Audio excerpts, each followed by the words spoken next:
আল্লাহ পাক যদি বলতেন যে তোমরা সারা বছর রোজা রাখো, আমাদের রাখতে হতো, কিন্তু আল্লাহ পাক এটা করেন নাই। আল্লাহ পাক করেছেন সারা বছরে মাত্র 1 মাস তোমরা সিয়াম সাধনা করো, 1 মাস রোজা রাখো। রোজা রাখলে তোমরা আমার নৈকট্য অর্জন করতে পারবে, তাকওয়া অবলম্বন করতে পারবে।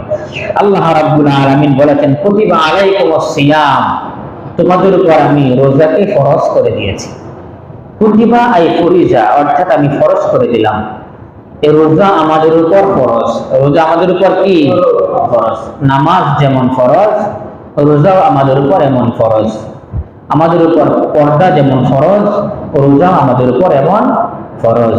হজ সম্পদ থাকলে করা যেমন ফরজ, রোজা আমাদের উপর তেমন ফরজ। মাল থাকলে যাকাত দেওয়া যেমন ফরজ, রোজাও আমাদের উপর তেমন ফরজ।